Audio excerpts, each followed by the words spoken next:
Hello, welcome to Awaken Hidden Truth, Scott Lenreal, and everyone. How are you? I'm very good. How are you, Pari? I'm great, thank you.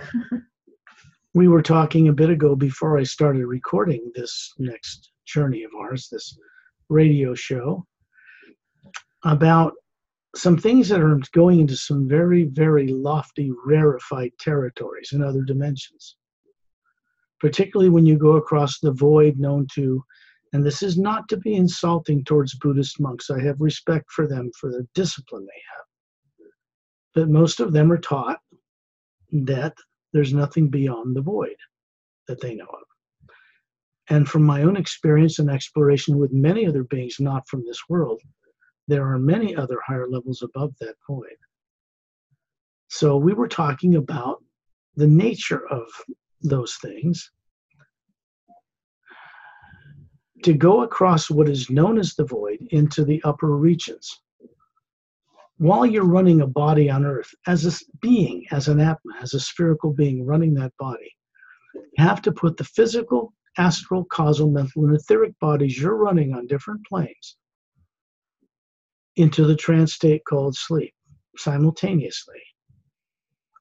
And then you, the spherical being, withdraws while those bodies are safely protected, breathing in normal, but in a trance state called sleep. And then you can traverse over the void into the upper worlds. You cannot take any lower consciousness or body form across that void. Not the mind, not the emotions, not cause and effect, not the etheric body, which has very little negativity mixed with it, still has a dual current running through it. But once you go into that void, that dual current, positive and negative, stays behind. Can't take it with you in the upper worlds. So in our journeys, we go on travels to different planets and different dimensions, and for the benefit of people, at least to the Atma plane, the first dimension above the void. Because there people can create change with many other beings that can end up changing the lower dimensions and how they're run. In other words, from there, you can actually retire evil as an experiment in lower dimensions and replace it with a new ray of consciousness in the omnipresent first sound behind all creation, with something that actually motivates beings, tyrants, other worlds, other planets, other dimensions, to only want to create that which will be of an uplifting benefit to all life everywhere. That is the normal consciousness state of an Atma, an individual. I'm not talking about the human body or any body on any planet or any dimension. The Atma itself, like that poster behind you, is made of a certain kind of energy. It is not comprised of electrons and protons and neutrons. And this might be a hard thing for people who are scientists on Earth to understand, but some of them are already understanding on Earth that there is an energy woven through the fabric of the multidimensional creation that is not made of electrons and protons and nuclear matter. It isn't even constructed the same way, but it supports all of that. It is woven between it and under it and around it. And we as beings are comprised of a much higher aspect of that first sound, that first energy, which comes from the source behind all life itself. It is not an individual being on a throne. It is not a supreme being, because that just says I'm a tyrant, supreme over all of you. No, the real source behind all life does not act as a tyrant. It isn't. When you go above the void and into the upper worlds, one of the choices you have, if you wish to, is to create and co-create with others new ways of doing things that have never been done before in all the lower dimensions of time and space in hundreds of billions of years. That cannot be done in the lower dimensions. A person on Earth with a human brain and body is not in a position to change the negative and positive streams of life and death war and not war and peace and comings and goings of husbands and wives and bodies and lives. That's part of a fixed creation in the lower dimensions. It operates on a single principle. Every action creates an equal but opposite reaction. This means whatever people feel and think and imagine goes out as a waveform of energy into the universe, and this omnipresent field of force that is not matter co-creates whatever we put into it. And if it's good and wonderful, and on one hand, at the same time terrified of the future and negative, filled with negative emotions like hatred and anger and revenge, that creates two things that this force will create with us, and it grounds a being to a body and keeps them stuck, unaware, on a planet like Earth. And they're doing it, people are doing it to themselves without even realizing they're doing it. So, I'm sure that many of the world's religions have endeavored, at least some small parts of them, to do some good for fellow beings through time and space in the history of Earth. What the hue does, the omnipresent first sound, the real source of what people call divine spirit, but don't really understand it. Its real principle is to bring light and life and experience into religions on every planet in some way, so that faith leads to experience and knowing, certainty. We cannot have in the upper worlds and out in the other dimensions a bunch of immature people from Earth who will not take responsibility for their own life and deliberately co-create good things only out in the universe and let them play out there in some heaven, because they would bring all their fears, lack of understanding, fear of failure, fear of the future up there, and they would create havoc and destruction with it. So you see, that isn't even practical.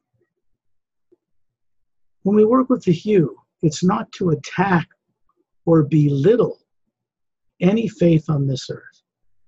That's not its purpose, and that's not my purpose. It is to assist people in every walk of life to have a way, under their own effort, and when they learn how, to have their own direct experience with knowing certainty as a being, not a body. When that happens, life changes in dramatic ways. When that happens on a planetary scale, which is now designated to happen for this planet for the first time, then that world changes dramatically. So you see, it's really about bringing, for the benefit of all life, all religions, all governments, classified or not, I don't care what planet someone's from, whether they're reptilian or grays or mantis or whites or human or humanoid or this or that or the other thing, there is an Atma running all those forms all over creation. Many of them are misdirected. Some of them are tyrants, because they have been manipulated by greater tyrants to be that way in a distant past. So our work is to help change all of that so that tyrants no longer behave as tyrants. Not just on Earth, the whole thing, particularly in the Milky Way galaxy, which is underway now, this thing. So it's really about bringing to the table, on the internet, on YouTube, any way we can, the tools and awareness that people once knew on this planet. They were made to forget it, terrorized to forget it, in a past they don't remember, and get them to recover their ability to know things, their ability to have experience from the faith they believe in, that changes them into wise, capable, trustworthy co-creators with the source behind all life. Because that's what our purpose for existing really is all about. Whether people know it or not, human beings have an incredibly great destiny in eternity. Because as this experiment of evil is done away with, like the dinosaur, they get to finally fulfill their destiny as co-creators with the source itself. That source never demanded, requested, or asked that we worship it, ever. It only requests that we respect it, each other, and all life that exists, not only out in space and all the galaxies, but in all the dimensions of the grand multidimensional universe. A human body and brain is not capable of understanding such things. But the being that runs that brain and that body, you, is capable of it. And it's not a physical body. It's never been physical matter, never was, never will be. It's one of the primary important messages I bring to the table for people. Because when they first hear this, my work is telepathic. It works in the omnipresent first you behind all creation, and it connects to the white core of people as beings, not their body, not their brain. And then they begin to recall and remember. They used to know this. This sounds so familiar to them. Because they're capable of recovering. They may not believe it. They may not even know it's possible. Each single being running a body on Earth today has the potential to understand in full awareness with wisdom how to co-create with the source behind all life. They may not believe this now, but I'm not talking about the limits of a brain and one body and one life. We're discussing what the Atma is capable of doing. You see that thing behind you that is spherical?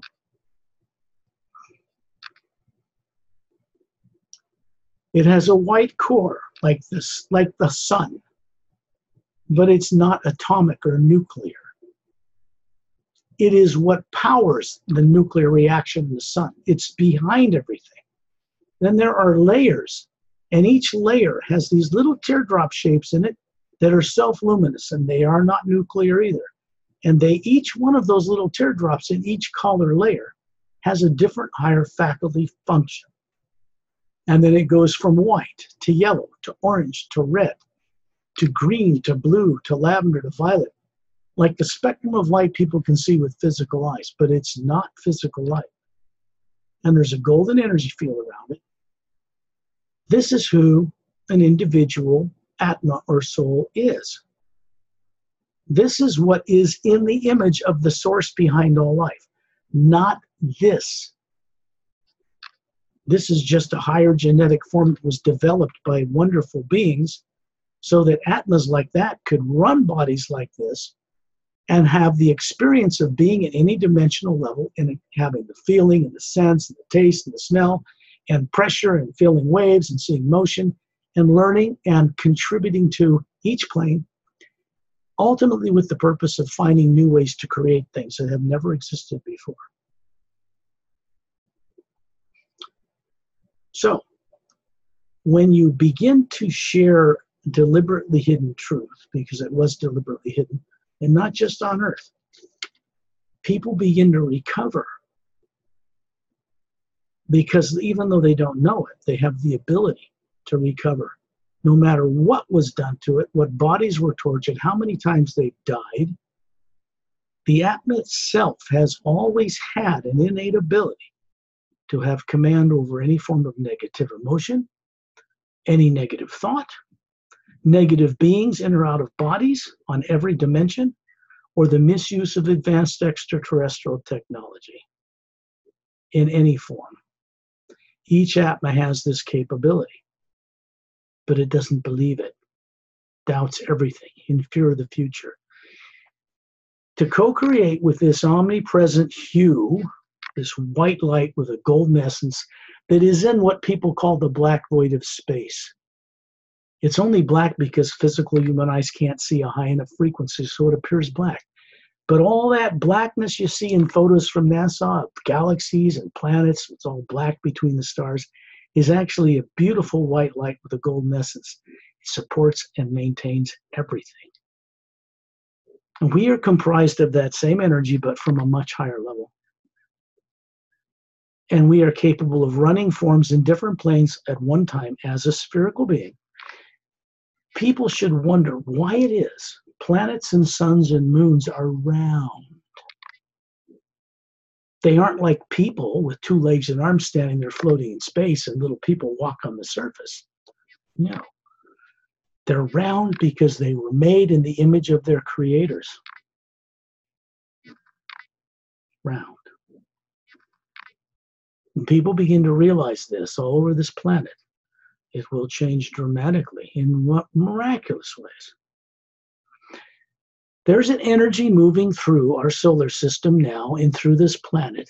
It's careful, it's cautious, it is gradual, it is benevolent, it knows how to awaken people in a balanced way so that as they go through this process, their outer life becomes more balanced than it has ever been. Why? Because this you begins to shut down and turn off and neutralize negative emotion and fear. They're artificially created emotions by tyrants in galactic history forced upon beings to enslave them.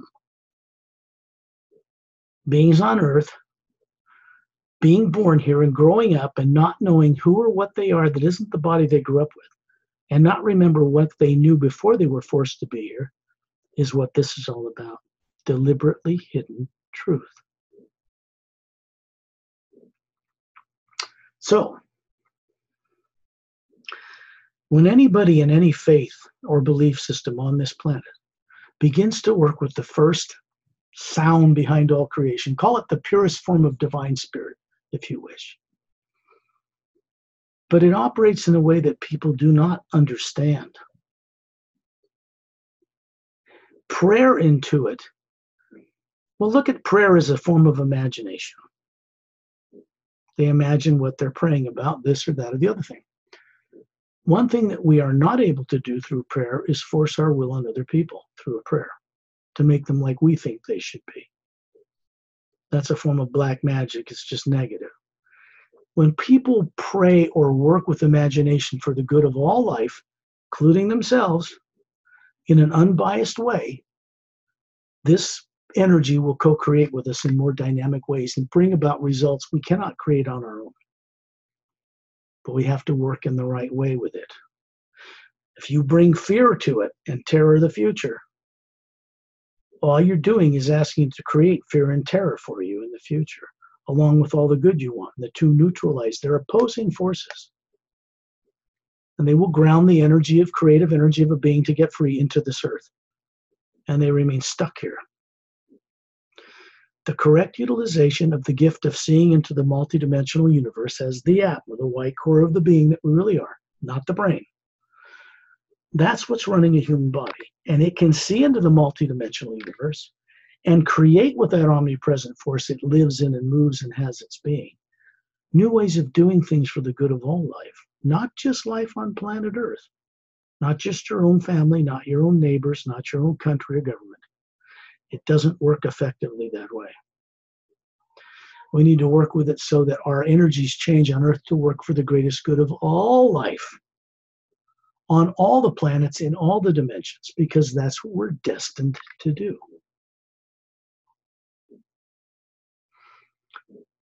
Someone in any walk of life, in any belief system, working with it properly, will begin to change for the better. And the things they believe in will not be faith. They'll be moved into the transformation of direct knowing perception, direct knowing experience. Faith should lead to direct experience. And that's what all this is about. My work is primarily not about addressing or approaching or criticizing or harming any world religion or belief. It is about bringing a higher vibrant life and energy into all life on this planet so that people can actually know what they're doing. For instance, working with the hue in this way, people can get out of their bodies and travel the multiverse while they're still alive on Earth. What does that accomplish? Terror of the future, bye-bye. Fear of your own family destiny in your life. How old when you die? What will happen when you leave this life? You know, what is real? What isn't? All that stuff goes away. It begins to not be focused on anymore by each individual being. Instead, they turn their imagination and focus into one constructive path for the good of all life not just on Earth, all of it. And to be that way, to be a co-creator with the source, we each have to recover the memory and awareness of what all that life is out there, or we can't practically do it. And all I'm sharing here in this telepathic conversation with your listeners and you, because it isn't just blabbing. It's not psychic. I'm not putting it down. I don't work with the positive and negative streams in the four lower planes, which are considered to be psychic, because the waves move up and down, positive and negative, and they're unreliable. So I work with the hue that comes off the realms above the void only. They are completely trustworthy and reliable. They're not made of the positive and negative streams. They are before that, behind that, like us. So, any questions? Anything from your listeners or? No questions, but want to mention about your book. Very important for people to read and go on journey. And the life will be changed forever, I can say. That book is written, I want to share with people, thank you, Pari. I want to share with people why I published those books. I didn't do it for power and fame and fortune and money and all of that. I've spent far more money and years and time getting them published than I've ever made. Far more. It wasn't done for that reason. It was created with the help from friends who are not from this world, particularly with Ambassador Trellian of the Say Rays, who I met while I was in the middle of writing it. Very interesting how that happened. He didn't write the book, didn't do the work for me, but because of my association with him telepathically and otherwise, the book got written in such a way and had to go through 5 publishings. And just recently, a whole new cover. That book is now a 6x9 size book, when it was a 5.5 by 8.5 inch book, a smaller book. Now it's bigger. And it's written in such a way that visually, when someone explores it, they begin to see and experience and relate to what hidden truth is revealed in the chapters about how beings that are very advanced, not from Earth and other dimensions, have recently gone through a change that is in a process of retiring what we call evil as an experiment out there.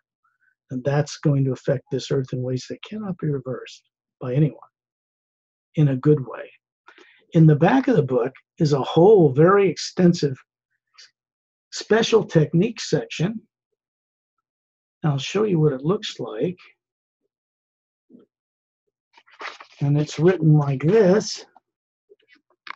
This is a copy that even had a couple typos we fixed before it was published. This is a proof copy, see, not for sale. But there's the special techniques section, and in it is a special technique for the hue and the new ray in the hue, what we call the new ray, for the prologue, and a separate technique for each of the 29 chapters. And each chapter reveals a certain block of hidden truth, dealing with extraterrestrials, master teachers, way beyond the scope and experience of the history of this planet, and how they're focusing on this world right now and where it's headed in the near future. Not as a psychic prediction, but as a view of where it's headed from the upper worlds beyond the void, which operates beyond time and space. So I will share that with people. I really don't care whether they believe it or not, or doubt or fear what I'm saying. There is absolutely, under no uncertain terms, no negative nature whatsoever in the hue. What it is, what it does. There's no positive and negative. There's no people fighting each other. There's none of that. It is a state of serenity of being. This is beyond bliss and pain and sorrow and happiness. It's the state of being experiences when it no longer is suffering from the subconscious effects of fear. Fear is an artificially created negative emotion. It isn't even part of the actual Atma or soul. And it's erasable. Negative experiences of any kind in beings' journeys down the time track through billions of years on many worlds and many planes. They don't remember. Negative ones are erasable after the wisdom's learned from them. All the constructive, positive, and pleasurable experiences that are good for them in all life are not erasable. That's interesting. Scott, because your work is to help people to have the right imagination, right? By reading this book, they can have the right imagination to understand, to see things, and when they go on journey, they can understand more. That's the heart of everything. Well, Pari, you've been asking me to help in some way to get this book published in Thai as a language. And as you know, a book or books need to be so successful on a planet. So much finance has to be involved that a person can afford to pay top editors, at least 3, to check each other's work for each single language book translation. Now, if you're a billionaire like J.K. Rowling and Harry Potter, the publishers that publish can afford to publish in all the languages because they're making billions. Something like this put in Thai would require 3 editors at least, top people. And it would have to be published in a new cover with a new ISBN number in Thai, everything in Thai, proofed, and then published as another book in another language each time that's done. It's a very big undertaking. It isn't if you can hire staffs of people and hire editors all over the world and get this done. We're not there yet. At some point, it would be good to have it in Thai. But what I do with people is share with them that if they have the book and they can't read the language of English, they can put it under their pillow by their bedside. And as we go on these journeys, they are being introduced to very advanced beings, not from Earth, human and otherwise, that can assist them when they're out of their bodies at night in the trance state we call sleep, because they all are. As much fear as they take with them to other realities and bring back fear and go to the astral plane and get in some dark areas and have bad dreams and come back here and all that stuff. They have those experiences because they're taking some fear of the future with them when they go to sleep at night. And it creates those circumstances because people aren't aware that they can control and should master how they imagine things. Not be the effect of all the negativity that's ever been done to anybody on Earth that still circulates through the atmosphere on this planet, bouncing off the ionosphere just like a radio wave does, which is why you can send a radio wave around the curvature of the Earth. Bounces off the ionosphere and around the planet. Same with thoughts and feelings, deeds, destructions of continents and wars and everything else. All that stuff's still out there. People, because of their state of consciousness, either pick up on it, become the effect of it, get negative, and then it connects with them, and then they have more negativity to deal with than they would on their own. So working with the you helps make a person conscious enough to not agree with that, to not let that in, to start creating a different way. And there are billions, even trillions of beings beyond Earth that are aware of this now and can co-create a new direction with us if we ask. They're not tyrants. So I hope that helps somewhat. When we go on these journeys, I endeavor to get people to put their body in the trance state called sleep, just like they do every night when they go to sleep anyway, without realizing it. How complicated, think of it this way. A person without thinking about it on Earth puts their body to sleep and it goes to sleep and they think that's just the brain doing something automatic. This is not true. The atma, the sphere, unconscious and terrified as it usually is in people on Earth to some degree, knows how to make the pineal gland in the center of the brain secrete serotonin, make melatonin, chemicals which put the body on automatic. Breathing, heart working, snoring. Nobody's home. Knocking their forehead when they're snoring. It's nobody there until you shock them back in the body. The being has a connection to that body. It's not a silver cord. It's not a golden cord. It's not an astral cord. It is a type of pure energy connection made of the hue that connects to the pineal gland, runs that body while they're gone every night. The people on Earth are not trained from birth anywhere that I know of on this planet, except in a couple of people under some guru somewhere, maybe. Anything about the creative imagination, how it works, that is not created in the brain and has nothing to do with the brain of a human body at all. That's first, number one. The imagination is not made up in the brain. It's not fantasy. It's seeing into the multiverse as the Atman, that spherical form, and knowing things by direct telepathic connection and perception. We are naturally telepathic as beings. Human beings on Earth or any other planet can experience telepathy, but it's not coming from brain to brain, as some scientists think incorrectly. They're never going to find a solution to it there. It's coming from being to being through a body, through the brain. It's the being connecting to another being that's doing the telepathy, not brains. Brains are not designed to do that.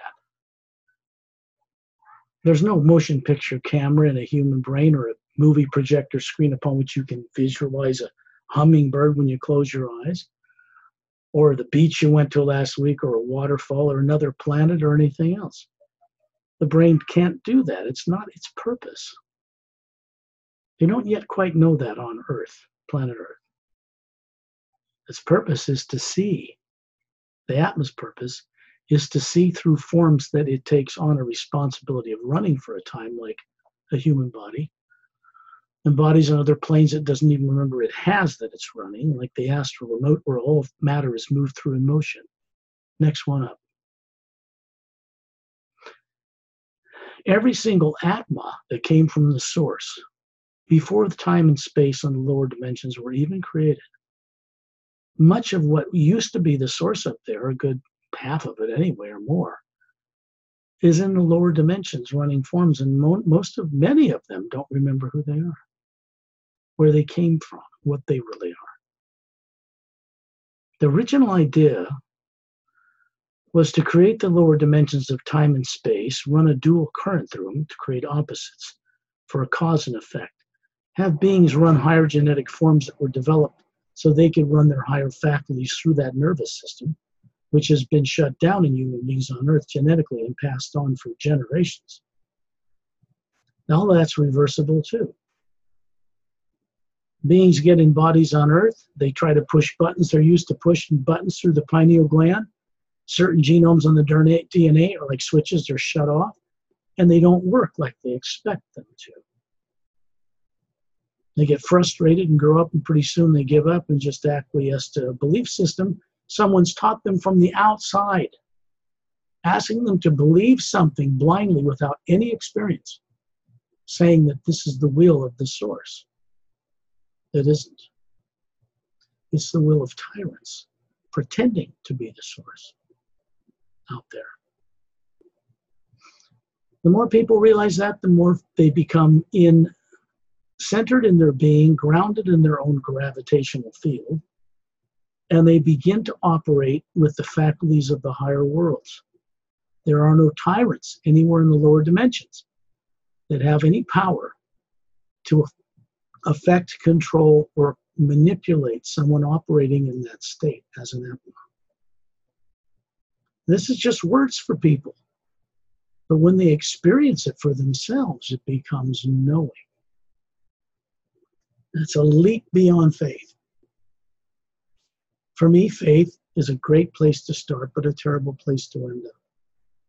I don't mean that as an insult to anyone. It means that if you live your life believing something, but are asked never to question anything, not to experience anything, don't know things for yourself, then you will pass away from this life carrying all your doubts and fears with you.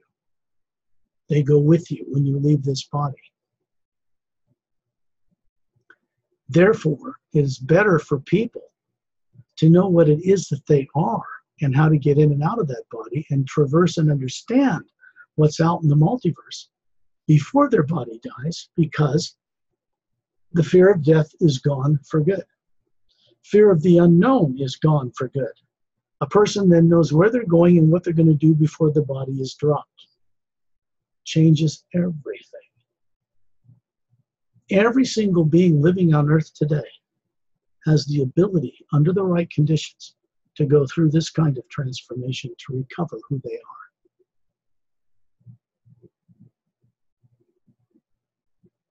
I point out that people put their body to sleep every night like clockwork without thinking about it. And that they go out of their body and experience things, but have no training growing up from birth into adulthood, that there's anything to learning the higher awareness or utilizing the higher faculties of bringing back the memory of what you do and putting it, downloading it into that brain that you grew up with that has no experience with any of this. All people have in that brain and that body is what they grew up with. One life, that's it. And yet people experience past lives, they remember things, they have insights, they have intuition, which is a kind of a dumbed down form of telepathy and is not reliable. Most people that have intuition are never certain about what they have intuition about is right or not. Or deja vu, like they've been here before, or any of those things. And they're never quite certain about whether or not what they experience is real. When you work into the hue and the deeper levels, where your experience becomes knowing certainty. So, let's go on a little journey. Scott, before I go on a journey, can I say something? People might wonder, like, I don't ask or I don't talk much on this show, but I can reassure you from the time that I know you, Scott, and I go on journey with you and read your books, I have a lot of experiences, and I have show in Thai too. So most of the time I share my experience and help people in Thai, to understand. Sure. Makes sense. Yeah. Yeah, because that's your part of the world. But there are many people who follow your show that are not living in Thailand. Yes. We know that because they've contacted me. And I would like to tell you all, the listener and the audience who watch this show. And if you do, like Scott, take us, on journey and read his book, you will have a lot of experience, unexpected experience. Wonderful. Thanks, Pari. This book is about what's happening in present time beyond this world, because everything's been classified about extraterrestrials after World War II. People are in the dark. They're not certain about what's going on out there. There are no wars out there right now. People are claiming there are. There aren't. Once they read this, they'll know why there aren't. They'll know. That's about that and how that's going to affect a change and is affecting a change on this planet that's entirely unexpected. It neutralizes, let's put it this way, the past long ago prophesied Armageddon end of the world stuff people have been putting out and learning from the past was significantly and permanently altered a few years ago, Earth time, into an entirely new direction. No more Armageddon for this planet. No more polar flips. People on the internet and on the radio shows and out in the UFO and disclosure communities don't even know this yet. There are no more abductions by little grays taking place on this planet. That's already gone. Reptilians and bases underground, gone. This was not taken care of by people on this earth.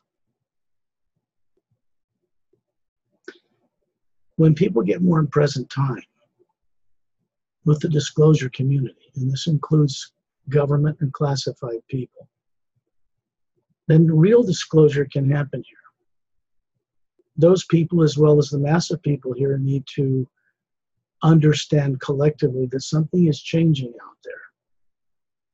There's not ever going to be a future like Star Trek portrayed in the TV series with radioactive warp core-driven spaceships 2,000 years from now, because they don't use energy that's polluting and radioactive to get around the multiverse out there.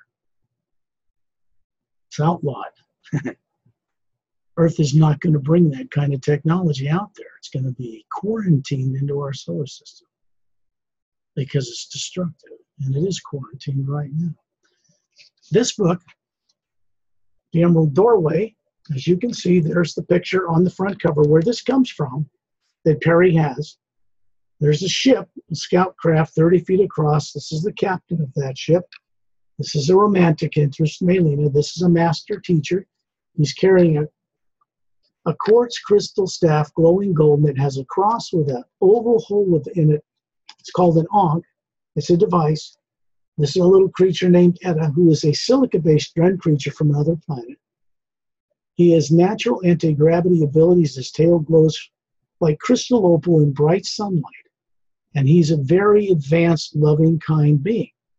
He's not human. But there's an Atma. You don't see it in this book. This being is introducing these people to what they called 100,000 years ago, just after the poles flipped on this planet, the ancient one, the source behind all life. And it's coming to them from a realm far above the void through an opening. And he's introducing them to show them that no life has ever perished. Bodies have, but not the being, because above each of their heads is a sphere that looks just like that on a smaller scale. Same faculties, same co-creative characteristics on a smaller scale. So one of the things that's revealed about this is an involvement with extraterrestrials on Earth way back then. And that's only 100,000 years ago. That reveals a story about many things, including why there's an asteroid field between the planets of Mars and Jupiter circling in the orbit of a planet. What happened to it? What happened to the atmosphere of Mars? How did the planets start getting imbalanced? You'll find that in here. This is very best, when I read about this, the planet between Mars and Jupiter, it's perfect. So can't find information like this. No, to get it, you have to go out of your body. Yeah. Remember, go out with beings who know and have recorded it when it happened that aren't from Earth, and then review it. It's the only way to do it. Until all of this is brought to the people of this planet, so they all know. That's the inevitable new destiny for this world. That cannot be reversed by anybody or anything on this planet. There are people in classified arena on this planet in large numbers that know that now. They also know they're going to have to disclose. But they're going to get the help to disclose in a safe, non-destructive manner. That's the only way to do it. They're more scared for disclosure than the masses of people are about extraterrestrials right now. It's ironic. When they first set this classified system in place under Truman after World War II, the masses, they were afraid, would riot in the streets after that war if they found out good and bad ETs were coming here, that had technology that our militaries couldn't protect the surface dwellers from it. Now, actually, the masses of people have been prepared for this disclosure, but the hidden leaders, classified people, are the ones most in a panic about it. The more they see this energy out there and indications of it coming this way and stationed in our solar system that are not tyrants, that tyrants don't have the power to even fight against, because they don't, then the easier it is going to be for them to relax, trust that they are also included in this benevolent change. They're not going to be harmed. This isn't about revenge. It's about setting people free from subconscious terrorizing control programs that were implanted in them, misusing extraterrestrial technology. The people didn't even know it was being done to them. If it hadn't been policed from off-world by good beings, this planet would have gone up in nuclear smoke a long time ago. It's important people understand this, that there has been some intervention in this planet, not to where they come down and take over governments, but to keep us from annihilating ourselves. If they had not prevented nuclear war here, at least on 12 occasions during the Cold War with the former Soviet Union, we would all be gone here. It's heading towards the year 2020. No nuclear war. Why is that?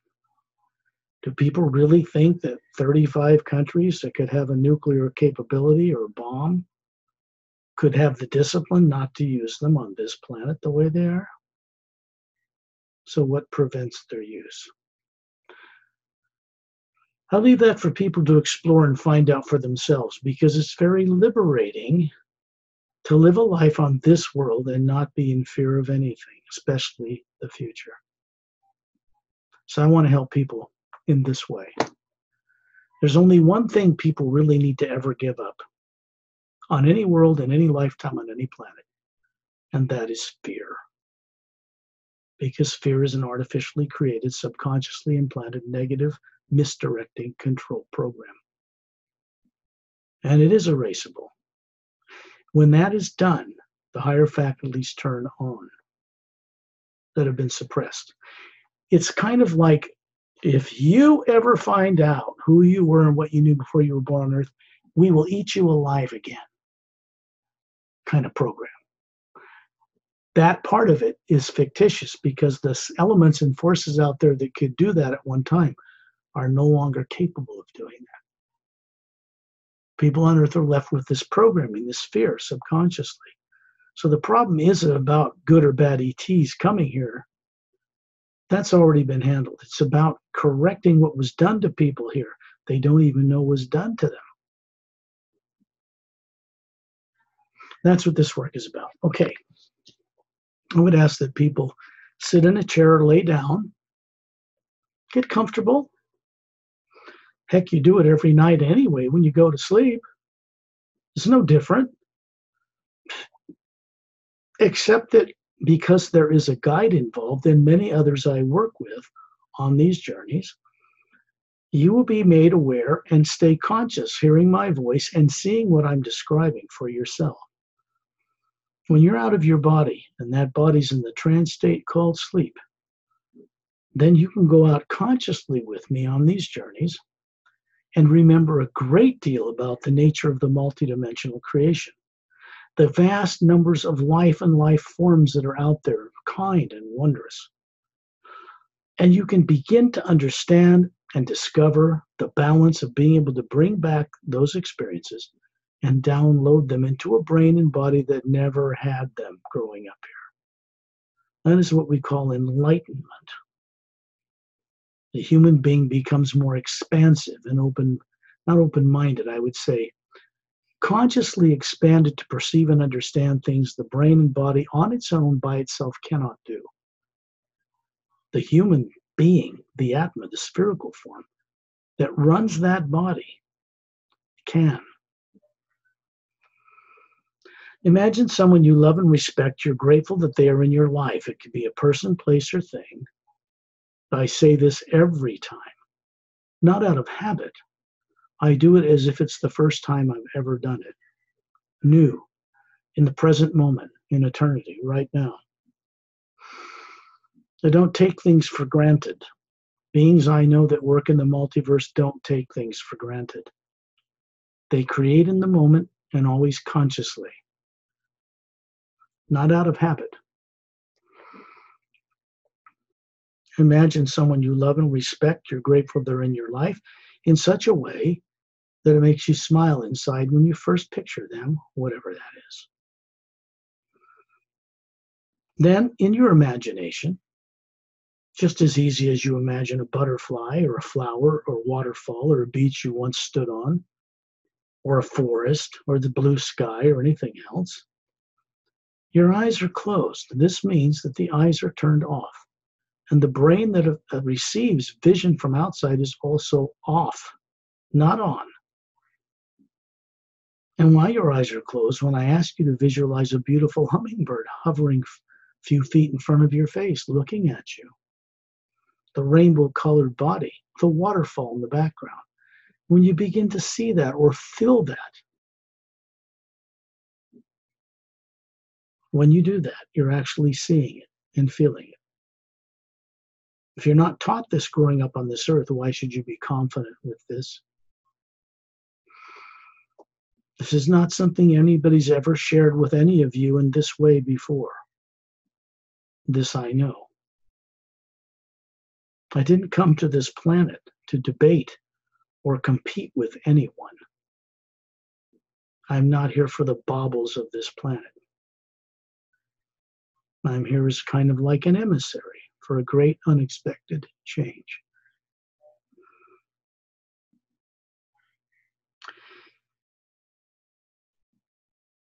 When you put your body to bed at night, it goes to sleep. because people grow up identifying with the body, they kind of unconsciously go to sleep with it. Of course, they wake up somewhere else, and they have no training or understanding of how to bring back the experience of where they travel out of the body in the morning when the body wakes up.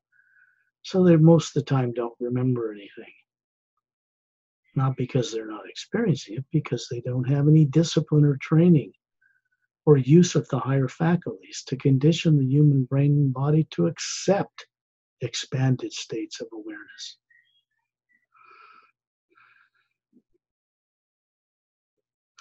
Put all of your fears for the future off to the side, on your bed, on the floor, in a hard disk somewhere by a computer that says all fear of the future. This means fear of dying, what you'll be like when you die, how old will you live? What about relatives? How about loved ones? How about the future? How about where do you go when you die? How about what is the source behind all life? What are extraterrestrials really like? Do I really know? I can't do that. I don't know that. Doubts, fears, shame, any of these negative emotions.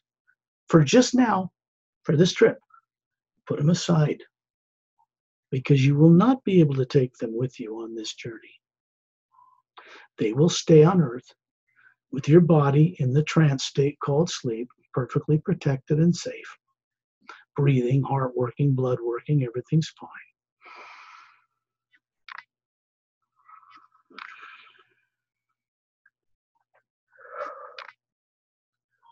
And my body's in the trance state called sleep now. I have been trained, or let's say I've evolved to know how to guide people and speak through this body and go out of this on these journeys to meet with friends from out of town, from off planet, and be able to have the body in the same trance state called sleep that you have it in. Something I've been training to do for times that I wouldn't even dare get into ascribing for any of you, because you wouldn't believe it if I told you. At some point, you would understand it. I'll let that go at that.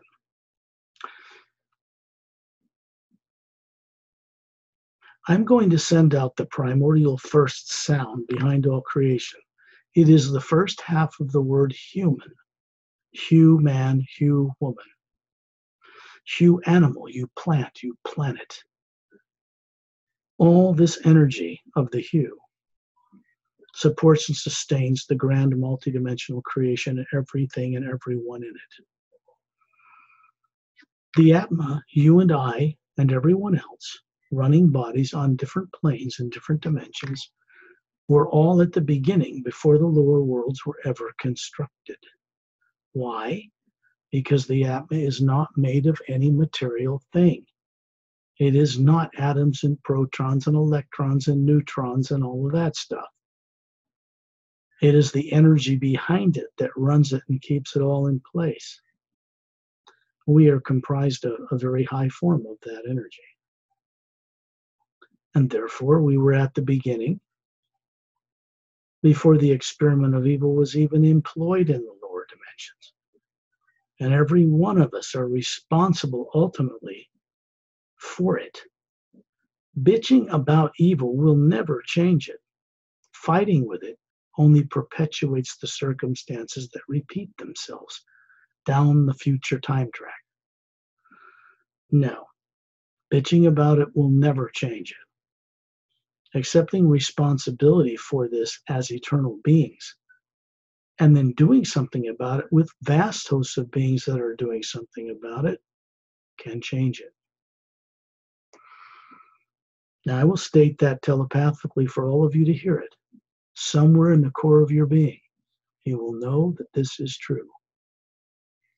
I don't care how long it takes for you or what circumstances is required for you to get this. The energy of the hue comes with a certain protection in its utilization. Each person has to experience for themselves, so they know. I can share with you hidden truth about the grand multidimensional creation and everything in it for 1 billion years and tell it to you in words from outside, and you will change little. Until I can help you to have your own experiences with what I share, that I know well I cannot know hidden truth for you. I can know it for me. So I have to endeavor to help others to know it for themselves through direct experience. I'm going to send out this you, and it's going to connect both to you, your physical body, and the bodies you're running on other planes most people don't remember they even have. And it will encourage those forms on those planes you're running as one single spherical atma or soul to go into the trance state called sleep with you. Then each of us, as a whole spherical being, shall go out into the universe and explore things. These tones are telepathic. They go out all over the world to anybody who really wants to wake up. And they benefit those that don't to begin to get to the point to where they will. I'll begin those tones now.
This is a way to connect with the different dimensions from Earth when you're out of your body, when it's in the trance state called sleep.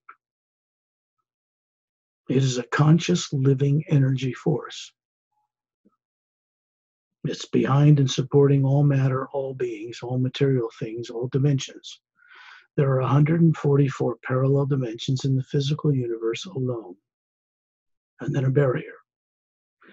And 144 parallel dimensions in the astral plane, and then another barrier, causal, then mental, then etheric.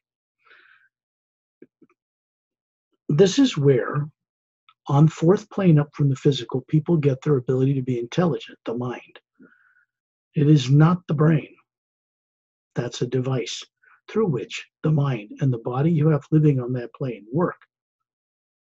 Sometimes unconsciously, being there may not even care about you here, what people call their higher self. Doesn't necessarily mean the astral, causal, mental, and etheric forms are awake enough to work with each other, or you here. People assume this all the time, but there's little evidence on Earth that this is true. Which means this you going out helps to recover them, to wake them up, to be aware of what's above them and what's below them, so they begin to assist you here on Earth like they should be. Again, this is for you to experience for yourself. I know it well. Helping you to know it well is the purpose of why we're doing this.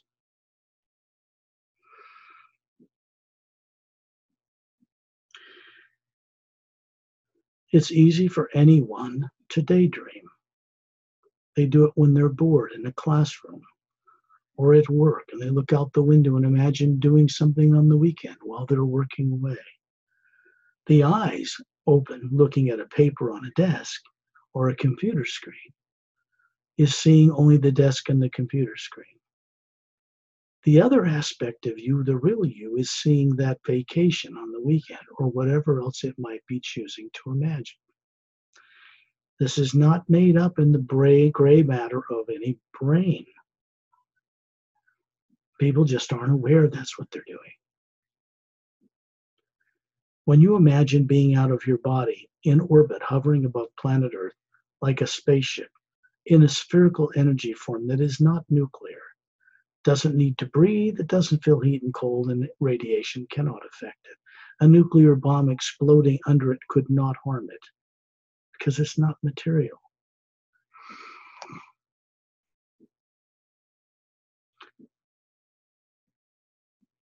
So when you imagine a beautiful waterfall by a snow-capped mountain cascading down a plateau you're standing on halfway up towards the summit, and you can feel the mist of that water sprinkling itself on your face, and you can smell the scent of gardenias and lilac and lavender and something you can't put your finger on, wafting through a pure oxygen atmosphere somewhere other than Earth.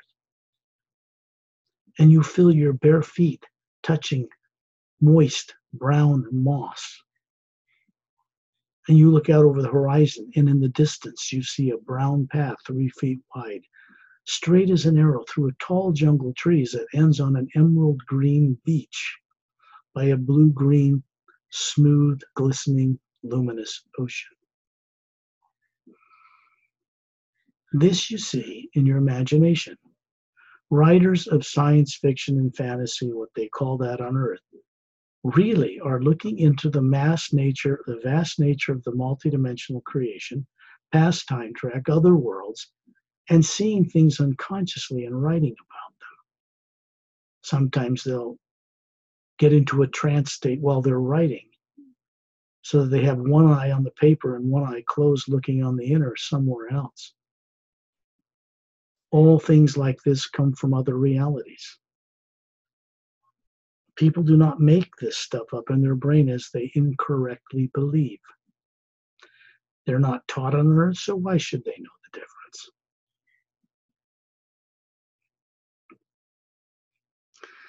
So what we're doing in revealing hidden truth here is helping people recover what was common sense and known well to them before they found themselves on planet Earth, alive here, incarnated with little to no former memory intact, wondering who they are and how they got on this planet. People think that that's God's will or normal, and it isn't. It just means they're unconscious of what happened before. So we want to help recover that. These little radio shows like this are being done for all life on Earth. Royal families, classified military, hidden classified government, political people, every single man, woman, and child, animal and plant and living thing, rocks and stone, water and ocean and sky and earth. It's for all of it, without exception. Just because someone acts like a tyrant, because they're so afraid someone will do to them first, So they try to strike out and do it to others before it can be done to them. This is the thinking of tyrants everywhere. It's coming from some conscious fear that affects their nervous system and their decision making. You take that out of the equation, and that being is no longer a tyrant.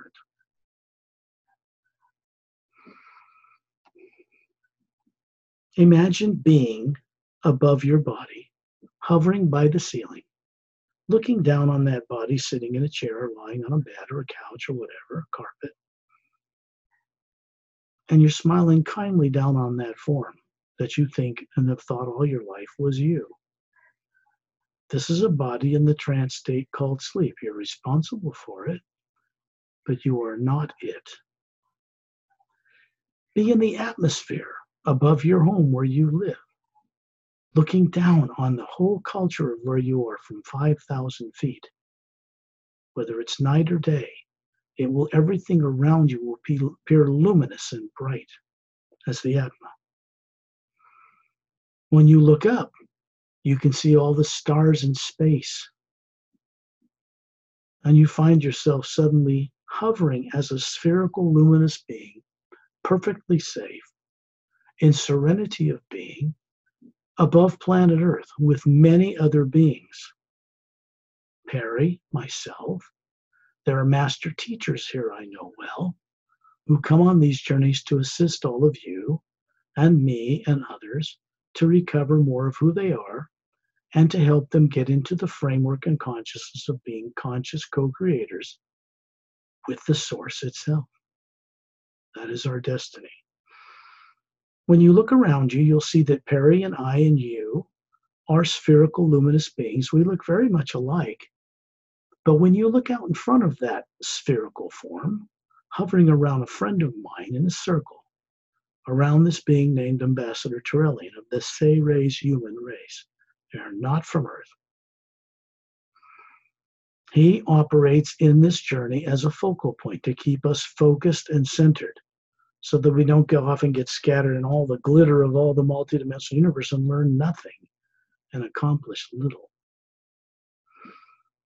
He is a kind, very advanced being, a friend of mine, and a friend to what you would call the Galactic Interdimensional Alliance of Free Worlds, headquartered near the galactic core of the Milky Way galaxy. There is a master teacher here named Opelum. He's a sphere hovering to the right of Turelian, and another one called Master Ramu hovering to the left with the crystal staff he's holding.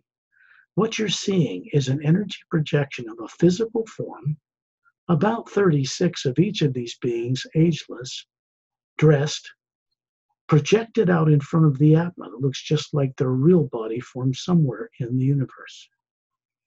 That's so you can recognize who they are. When you look at me or Pari, you see Pari's body, about 36. You see mine, about 36, perfectly trim, healthy, out in front of the Atma that I am. And I'm standing just in front of Turelian.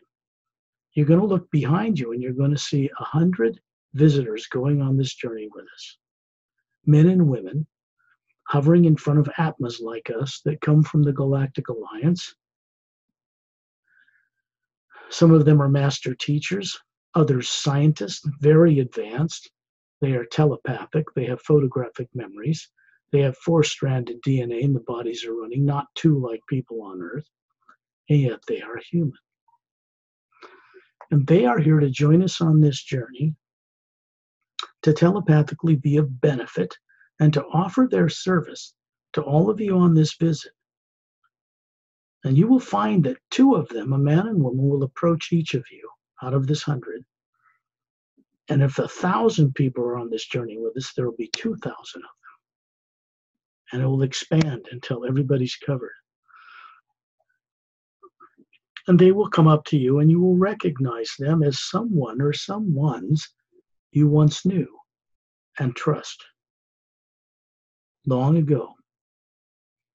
And they will say to you telepathically, they will assist you when you're out of your body at night to remember who you are and what you knew before you were born on Earth, if you request it.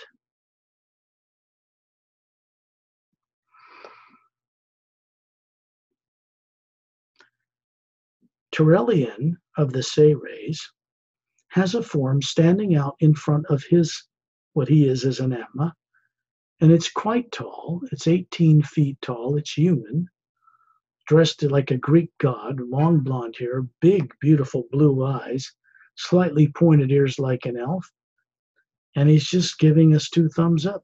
He does this every journey, and he has a funny little smile. He just says, "You guys are doing good. We're with you. You're not alone anymore. We know who you are now. We can see you.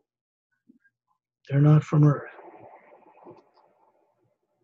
And then you'll see that this 18-foot tall body is made of energy. Looks just like him. Doesn't need to breathe. When you look at the billions of stars of space in our Milky Way galaxy, you can look down and see the planet Earth with its polar ice caps, oceans, and the moon with its craters moving around the planet. Does not turn on its axis. Always shows the surface the same face. So they call the backside the dark side, but the backside isn't really dark because it turns around and faces the sun. When the front side is dark, the backside is light, so to speak. And you can see the sun off in the distance. When you look at the black void of space you've seen in NASA photographs of galaxies and other planets, it does not appear to you to be black. It appears to be a white field of radiant energy, the golden essence moving through it. And you are floating in it. It's below where you would look where your feet are. It's above you. It's to the right, to the left.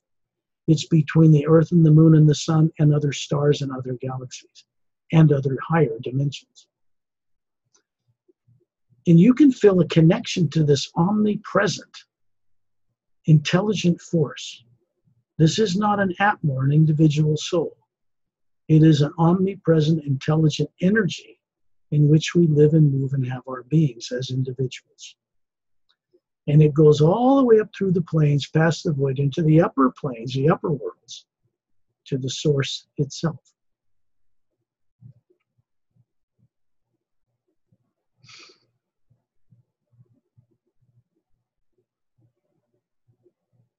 You're going to see a little creature here, about 3 feet tall, from the root of his tail to the tip of his nose. Looks like a little pale green salamander, but different. He's on the front cover of the Emerald Doorway book, but he's also, there are 30 illustrations, clear, well-done illustrations of characters and scenes in the Emerald Doorway book. So you can go see what that really looks like very closely. Cute, endearing, courageous to a fault, has vocal cords, can speak with you, but his species, a silica-based species on another world, in our galaxy, in a higher parallel dimension, evolved on a mostly water-covered world in huge extinct volcanic caverns under the bottom of their ocean. In self-contained ecosystems, and this being evolved in his race with the ability to defy gravity and fly through the air as a biological creature.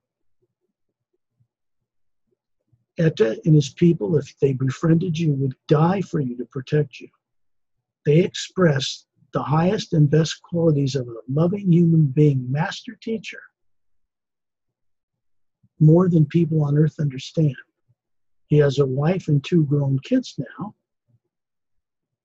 and they love each other more than people on earth yet understand. I will only say this because he's a friend and I'm well experienced with him, going back very, very far in galactic history. And behind him is my little cat Starlight, a little snowshoe, a friend in this life, a best friend, and someone who has shown me countless times that he is an Atma running a kitty body, and he can go through these other dimensions, even into higher planes with us, because he shows up here. Etta is training him. So you'll see a upright standing kitty giving us 2 paws up. Very smart. It's a physical energy form that looks like him, but there's an Atma hovering behind him that is the true him. When you look down on Earth now, you're going to see Turelian wave a hand. And then the earth changes before your eyes while you're hovering safely in space. And you see an earth now in the same place on a higher frequency that has no polar ice caps.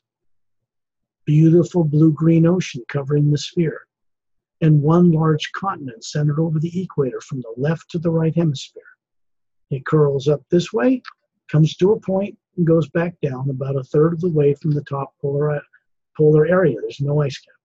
And it curves down this way and comes to a curved crescent-shaped emerald green beach that you can see glowing from space. And it's about a third of the way up from the southern polar cap, not ice cap. The moon that you see hovering where the moon was that has all the craters in it we're used to is full of atmosphere and oxygen and rivers and lakes and 5 domed cities on its surface. They cover large, golden-sided, 4-sided pyramids with quartz caps.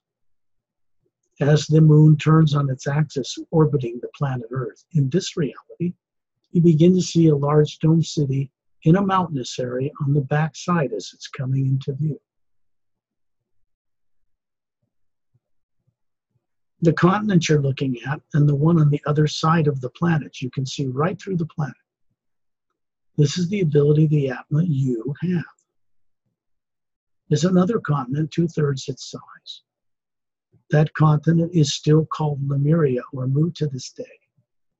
The one on the other side is still called Atla, or people call it Atlantis. But these are not separate cultures on this planet. There aren't a lot of beings living on this sphere. The ones who go here are master teachers, members of the Galactic Alliance, the Say-Rays.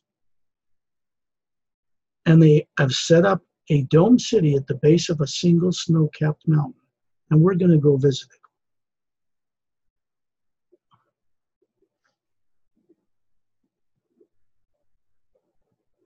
When you look down and you see that emerald beach glowing, follow the middle of the planet, the equator, and then trace it straight down, and you'll see a curved beach. You're going to find that suddenly you are a sphere of light hovering above this curved beach, a mile or two long, and there's a physical body that looks like you made of energy, and you're just putting your feet, bare feet, down into the glowing emerald green sand. And you reach down and pick up sand and you look at it.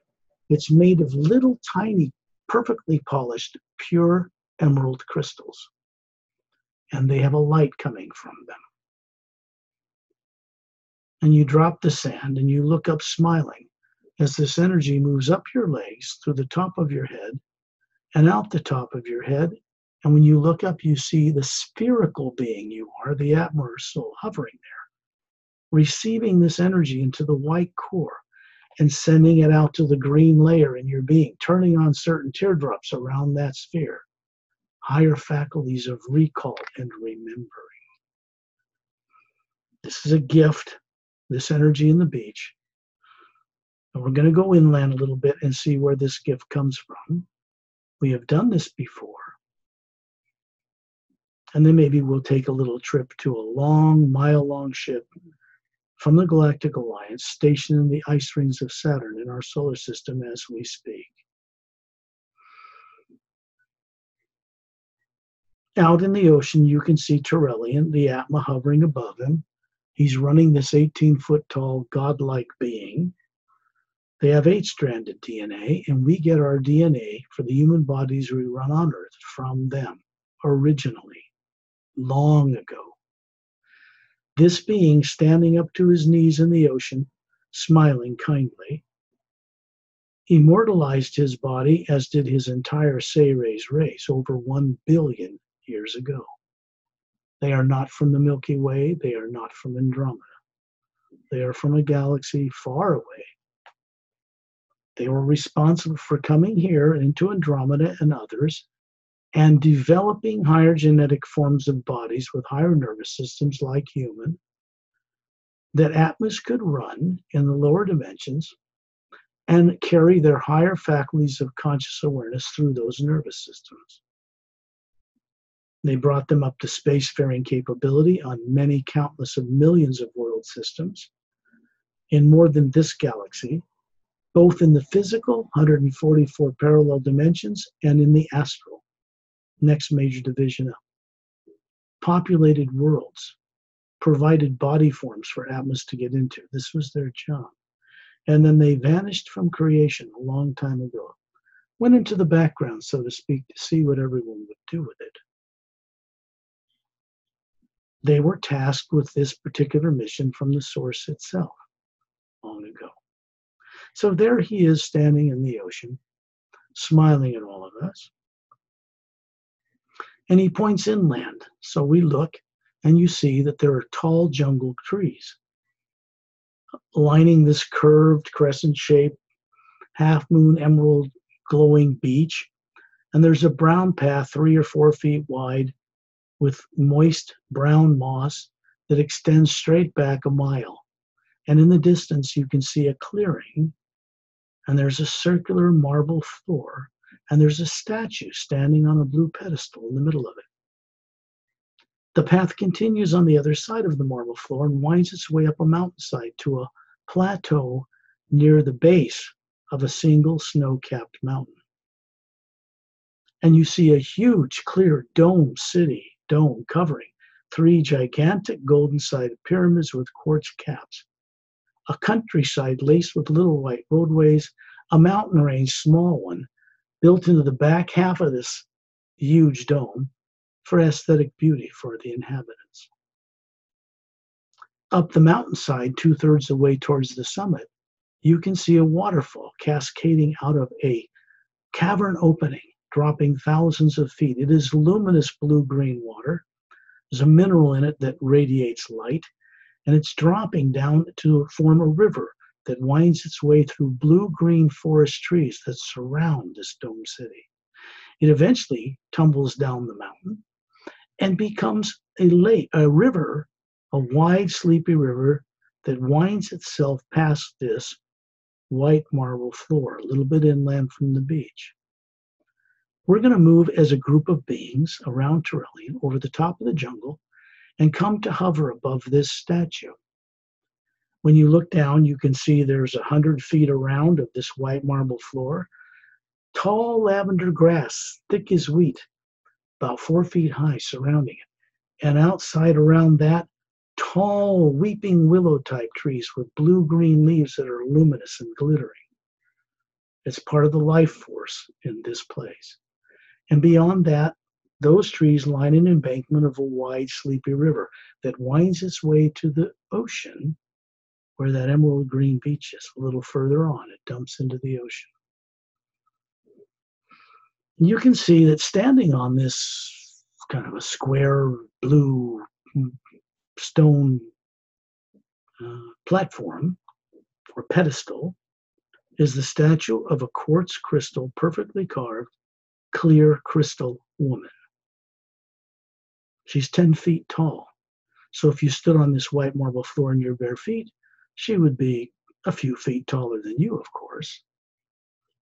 And she has big wings sticking out her back, like what you'd imagine an angel would have, except she's not of an angelic order. Those wings are symbolic, because above this statue, you will see a beautiful radiant Atma hovering there. This is the real being this woman represents. She has a gold band around her forehead, and set in it is an upside down, a kind of a teardrop shaped, faceted emerald stone. Her hands are out to the sides. This is a statue, glowing with a halo of green light around them. And you can now see that she's projecting this light down the brown moss path, lighting up this beach, charging it with a certain energy. This is a device. It is an interdimensional doorway. When you look inside this clear statue of this woman in a beautiful gown, translucent, you can see that she has beautiful ivory-colored skin and hair. You can see the woman outlined inside the crystal itself, smiling, a real person. And her hair is like silver metal, but you can reach out with your feelings of the Atma, your sensory capability, and you know that it's smooth and soft. She has violet eyes, radiant violet eyes. When you look inside this statue through this emerald stone set in a little thin gold band around her forehead, you're drawn inside that stone and you find yourself hovering inside this doorway, this interdimensional portal, in a huge soccer stadium type energy field that is green, a pastel, beautiful green energy. And this woman is standing in bare feet in the middle of this atmosphere with her hand placed over her chest. And she begins to tell you telepathically that the body you see is a representation of the body she has on a planet on the other side of the Milky Way galaxy, on a world 4 times larger than Earth that has no polar ice caps. And you begin to see it forming in this green mist. And you can see dome cities on its surface, many land masses all around the sphere, no polar ice caps, and little oceans between all of them. When you look up in space here, you see 3 worlds at different distances circling this planet that are the size of Earth. No polar ice caps on any of them, and dome cities on all of them. Out in the distance, you can see 3 suns. This is a trinary system. Blue giant, yellow sun like ours, a red dwarf, and they circle at such a distance in such a way that these planets revolve around this triple sun system and have no polar ice caps.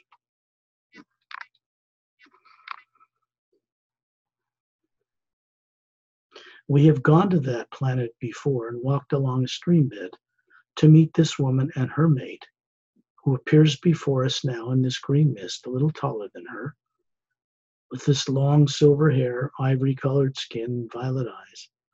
And they tell you that the forms you're seeing on their world are over 3.5 million years old, unaged. These are masters of genetic science. They are kind. They have jurisdiction over more than half of the Milky Way galaxy right now. The galactic interdimensional alliance of free worlds has jurisdiction pretty much over the rest of it, minus a few tyrant spacefaring races that are being, shall we say, improved, changed as we speak. And they are in a harmonious relationship with each other, moving the universe in a new direction. When I say immortalized body, I mean that the bodies themselves, these are the ones they most favored in eternity, and they keep them around, but they are not suffering from any illusion whatsoever that they are those bodies. They run them knowing who they are. That is not a body.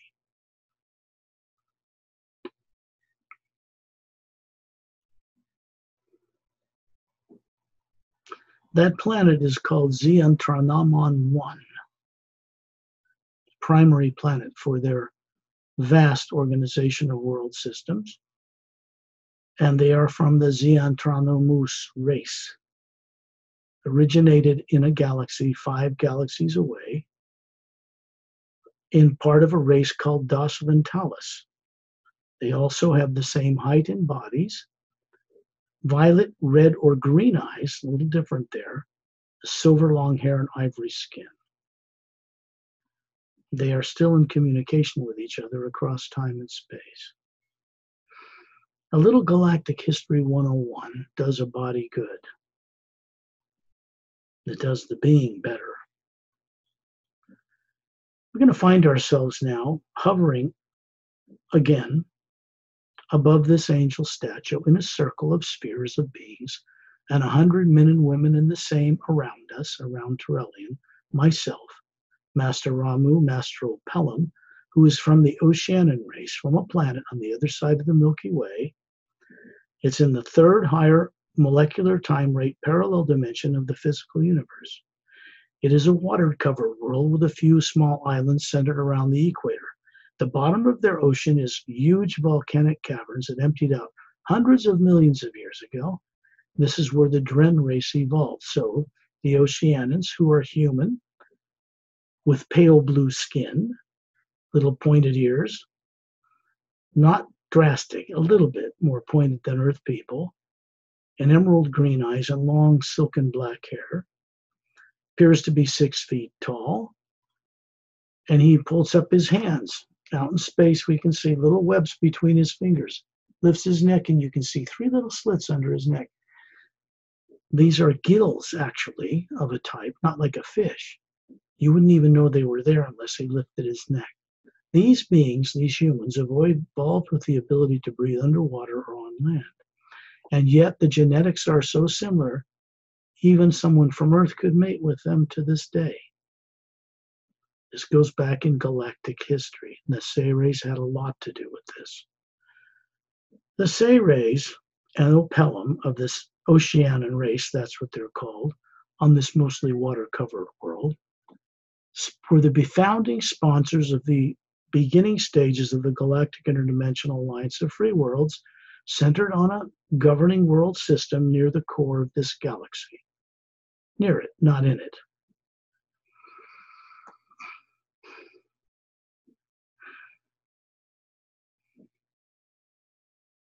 You can see Etta hovering in front of another Atma in space with his tail glowing like bright opal, crystal opal in sunlight. Grinning. When his mouth is closed, he appears to be amused about something. He has big bulbous blue eyes and a smooth emerald, kind of a smooth pale green body, strong limbs with dexterous hands and fingers like a human, but he is not human. And he will hover up to each one of you on this journey and speak with you telepathically. He has a beautiful male voice, and you'll hear him simply tell you that he and others like him, master teachers from other worlds, the Galactic Alliance, and other vast beings in the multiverse, are ready to assist people on Earth to recover for the first time in history in a new way. And he'll fly back over by the sphere that is running that body. And then you're going to see a doorway open in the fabric of space. It's not a black void, it's a white light with a golden essence. And an emerald green blue tunnel forms, whirling. And it connects into the distance, right from where we are in orbit above this parallel dimension Earth, with no polar ice caps in space. And on the other end of it, you can see that it comes out near the planet Saturn, in our parallel dimension, in our solar system, that circles the sun like the Earth does. And we're going to find ourselves suddenly transported through that whirling mass of light until we come out the other side and find ourselves hovering around Torellium, looking down on the giant blocks and smaller blocks that make up the ice rings of the planet Saturn, made of water. And down, it's only like 1.5 miles thick, and down inside it is a long, mile-long, cylindrical blue-gray metal, flattened slightly on the top and bottom, with bridge control window on the front, identical one on the other side. It has a blue luminous light around it. It's an anti-gravitic field, and it's hovering, protected within the ice rings. You can see several scout craft, 30 feet wide, blue-gray metal, 3 semi-spheric pods on the bottom, and a cobalt blue, almost clear glass-like dome top moving in an arch, stopping for a moment in the middle section of the hall, and then you can see them become almost transparent. And they move right through the hall, and then you can see an opening in the hall, and then they become solid again, and you see them land on a large, long landing bay in the center of the ship. There is no open launch bay doors on this craft. It is a sealed unit. It can be piloted through interdimensional doorways from either end. It is called an Emerald Star Cruiser. The others are referred to as galactic scout craft. This is stationed in our solar system permanently for now and is part of a quarantine for our solar system and planet Earth, basically to keep us from traveling out among the stars, bringing forms of negativity and destruction with us. They are not going to tolerate that. And people on Earth do not have the right, never will have the right to do that. What they are here for is not to prevent us from evolving, but to assist us to make a change so that we can be given the technology and the assistance to be travelers among the stars. That means we have to be a different planet, governed differently than we are now, in order to do that.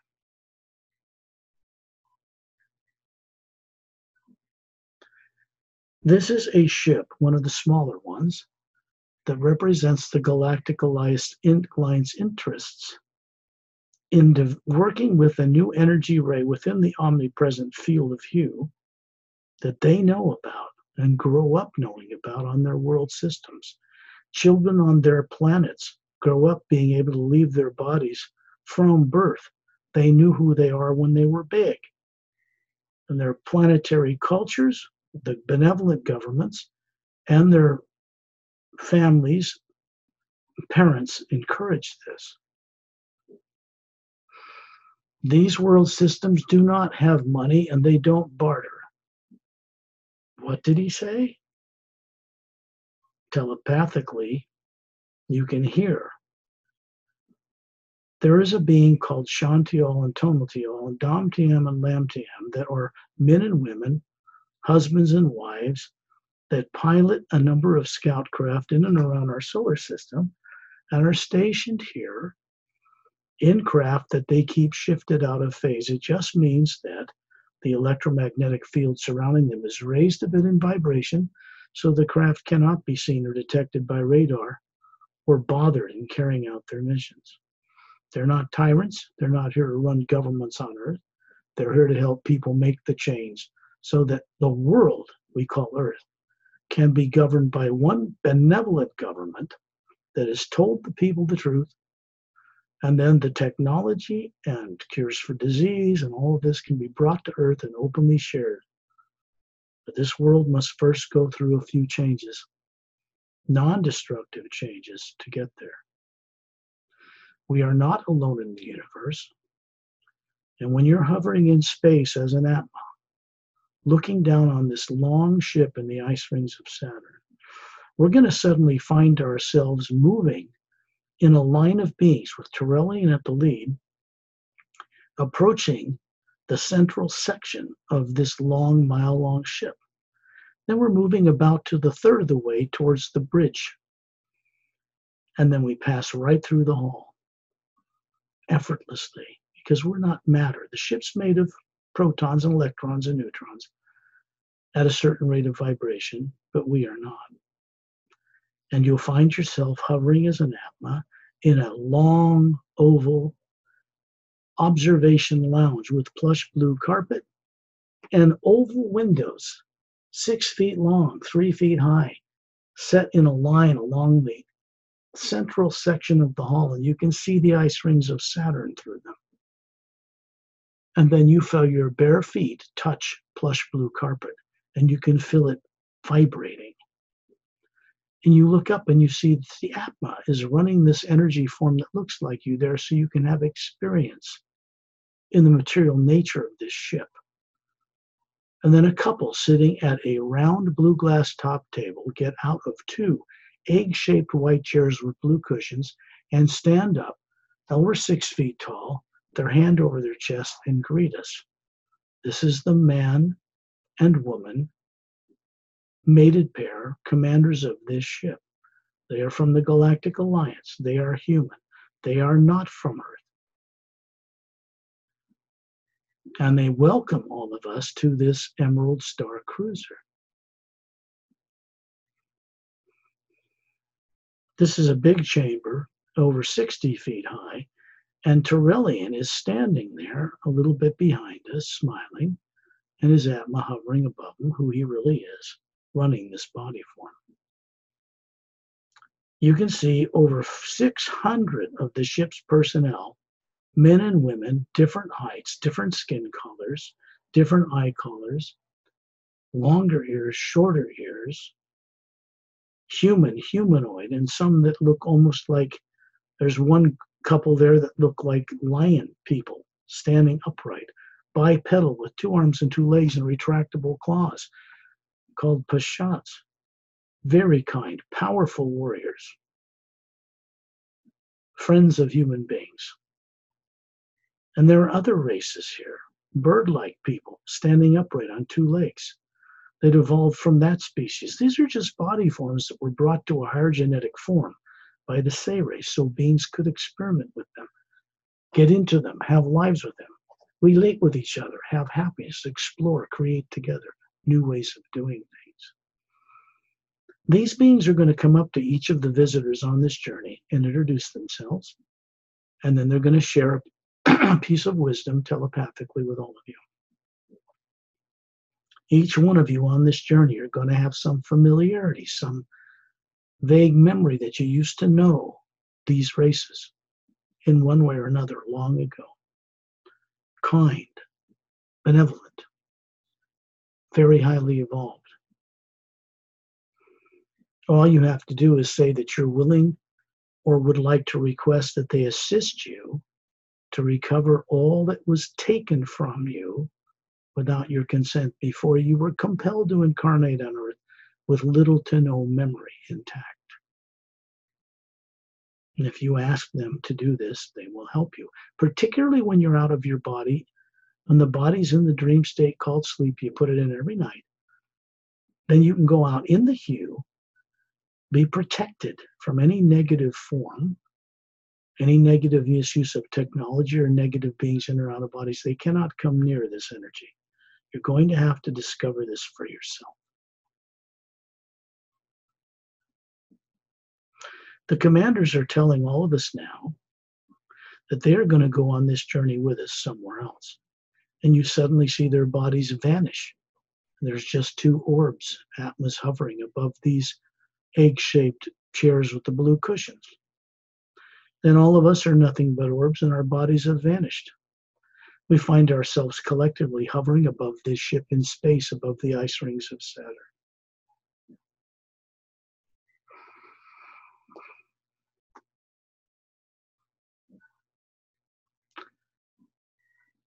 You're going to see a vortex open above your head. And this is a pale blue tunnel. It has little rings around it circling of a white light with a golden essence, and it's moving upward. And all of us as a group are going to shoot up this in a beam of light and travel far up this interdimensional tunnel until we come out the other end in a pale blue void. And then you see the tunnel looking way down. You can see the ice rings of Saturn way down there. You have telescopic vision. The tunnel vanishes. And when you look around you here, you'll see a blue void endlessly going away in every direction, and there doesn't appear to be anything here. No form of any kind. Beings do reside here and move through this area, but you have to know how to see them. Terrellian and us circling around him like planets around a sun, for no other reason than to keep this focused. And I am also right by his side. We'll start moving off into the distance at a tremendous speed, traveling through an endless, seemingly endless void of pale blue light. And then you see a white shore approaching in the distance. And it's a glistening white beach that extends in both directions as straight as an arrow as far as you can see. And as we come upon this beach, this pale blue energy turns into kind of a little darker blue, like water waves hitting this luminous white sand.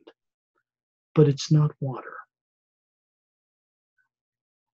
And we stop to hover above this beach, and you see tall jungle trees, much taller than palm trees on Earth, growing certain faceted crystals of multiple colors, colors you don't even see on Earth, in beautiful forms, And then you see some birds hovering on branches that fly out in front of us. They have long V-shaped split tails. They're about that big, maybe 12, 14 inches. They look like a blue jay. They have big bulbous blue eyes wrapped partly around their foreheads, beautiful beaks, and twin sets of wings, bird wings, like a dragonfly would have. And they're hovering down from the trees and then hovering in space like a hummingbird can. And their rainbow-colored bodies are beautifully blended colors of the spectrum of light. And they are singing for us with beautiful vocal cords. You can hear mature men and women's voices singing the hue on multiple harmonious levels for our benefit. When you look above them, you now see appearing an Atma running each one of them. These are high genetic bird forms on this Atma plane, the first realm just past beyond the void. And then they retreat and go back to their trees. Torellian and the rest of us move over the top of the jungle inland. In the distance, you can see a long snow-crowned mountain range. And at the base, a long palatial crystalline buildings, and they're quite extraordinary. Pyramid and spheres and all kinds of shapes. And botanical gardens and paradises built in perfect harmony around fields. And you can see below you cattle and sheep and other animals congregating in groups, and beings that look human and humanoid standing beside them. We go down and investigate, and you will hear these animals here speaking with vocal cords and talking with the beings associated with them. And when you look above these animals on this plane, there is an Atma running those forms. Beings are running different bodies here in different forms to learn how to respect and love all life. They do it as a practical experience. This is in a realm far above the astral, physical, astral, causal, mental, and etheric planes. It is beyond the void. There is no positive and negative streams here. There is a pure positive energy. When you create cause here, there is no effect. You cannot step on someone's toes here. Why? Because nothing of any negative nature whatsoever can cross that void to go here. We left all that back temporarily on Earth with the bodies in the trance state called sleep. This is the Atma plane, the first major division of the upper worlds beyond the lower creations of time and space. There is no time and space up here as people understand it in the lower worlds. We're going to move over the jungle towards the west and come to a clearing. And you'll see a white circular marble floor with a fountain on a pedestal, maybe 15 feet wide with scalloped edges, looks like white alabaster stone. And concentric circles of botanical plants and bushes and flowers standing off into the distance around this fountain. There is a pathway of white stone that leads into the distance and goes to that crystal palace-like building near the bottom of the mountain range. And inside the statue is this statue standing on a pedestal in the fountain, standing upright with the palms open, facing down to each side of their waist, and a white light with a golden essence is pouring from the palms, filling this bowl, and it's pouring over the edge in an even glistening, luminous white golden sheet and vanishing in the white marble floor below. The statue is of a being, a male, with a bald head, bronze skin, looks to be about 36, with a white tunic from his waist down, bare-chested, built perfectly, 2 golden bands on his upper arms, and his name is Satnam. It just means true name. He is the first being in manifested form you will see between the infinite sound and light of the upper worlds and the void and the created lower worlds. And we have his permission to be here and to move further forward if we wish to. And you can see over at the edge of the little path that comes into this white marble platform, a man standing there, the actual being, in the form of a human body, with a very large Atma hovering above it. And this is this Satnam standing, smiling at us, puts his hand over his chest, and greets us. He points to the statue. You hear a high sound of the hue, and the statue vanishes. And all you see now is a shaft of white light with a golden essence roaring up and down, filling this bowl.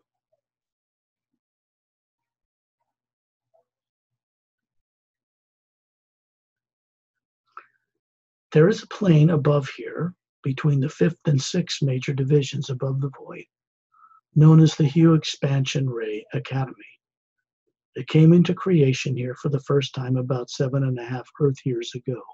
Did not exist in eternity before that. And it was built in order for beings to begin to co-create with the source behind all life in a much higher realm, new ways of doing things to affect how the lower dimensions, or the experiment of evil, is being retired, how to run things differently for the first time.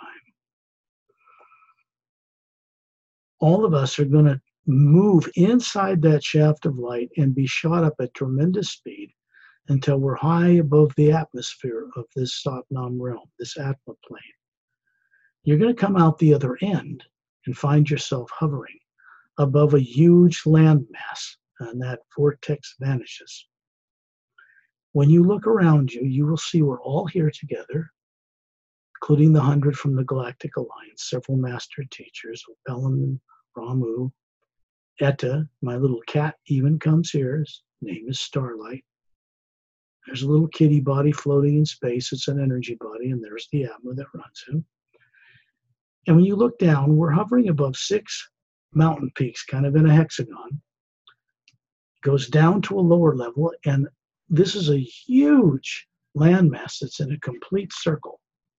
It's floating in a blue, beautiful blue atmosphere of energy. There's no suns, no moons, no planets. And there is a white glowing beach surrounding it, all the way around it. Off to what you would consider to be the west is a tall, blue, clear, glass-like structure sitting on another circular white marble floor that goes up into a rounded, flattened, spherical area, which is an administration area. Then it goes up to a point, and it's on a slightly lower plateau below the mountains. You can see little white roadways that go straight as an arrow in every direction from the base of this glass tower towards the mountain bases, through caverns that come out the other side, and end straight as an arrow on beaches surrounding this entire landmass.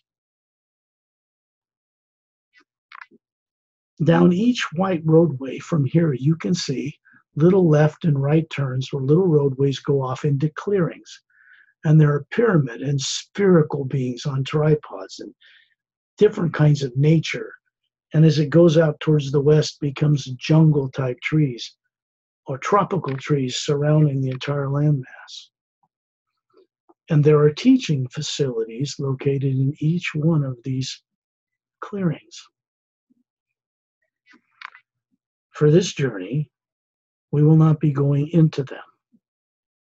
It's enough just to bathe or bask in this blue light. If you look at this blue atmosphere clearly, you will hear the sound of the hue, the omnipresent sound behind all things, humming, like a high note of a flute or a million bees, but gentle, just humming through it. And the energy of this atmosphere, if you look closely at it, is blue, but behind it is a kind of a white light with a golden essence, kind of subtly laced within it. This blue energy is here to support this creation, and its only purpose is to create and then implement new ways of doing things, both in the upper worlds and particularly for the lower dimensions. In this way, they can be changed without destroying them, which was done in the past several times.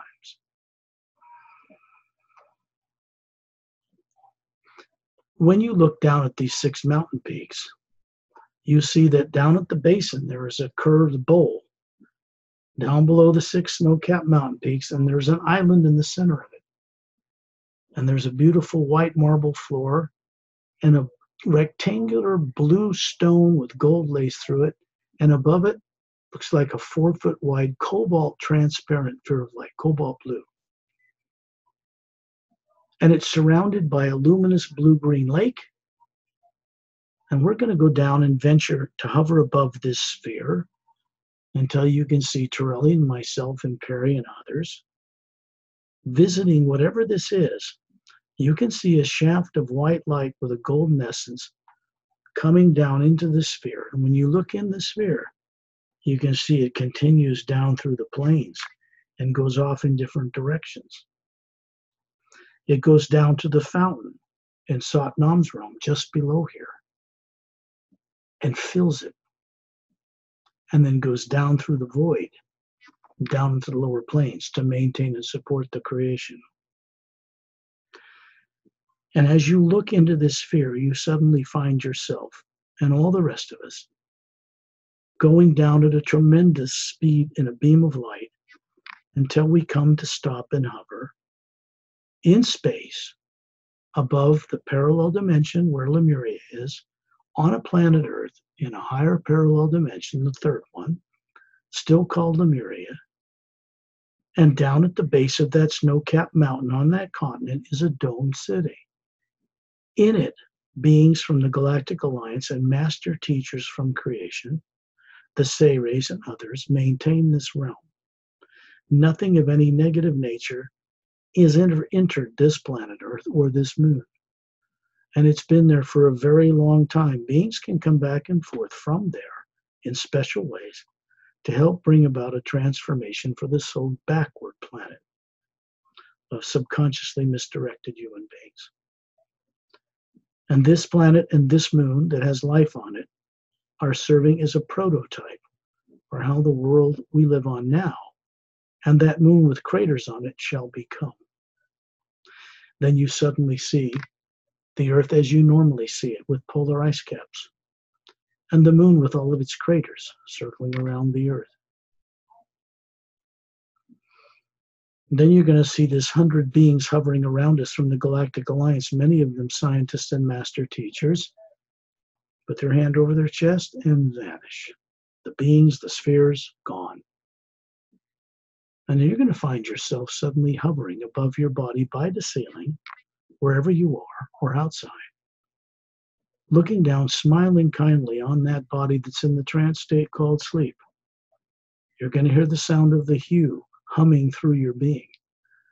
And then send this blue energy of the Hue Expansion Ray Academy, mixed with this white light with a golden essence, this new consciousness within it, this omnipresent first sound, moving through your pineal gland and gently out through your brain, out through your body, and out into the planet Earth for the benefit of all life, including your own. Remember the experience we have and do your best to impart it carefully, gently into that brain and that body that didn't grow up with any of this information or experience. Be kind to yourself. Drop all encouragement or all stimulation to view the future in any negative way for any reason. Drop it like a lead brick. When you're ready, open your eyes.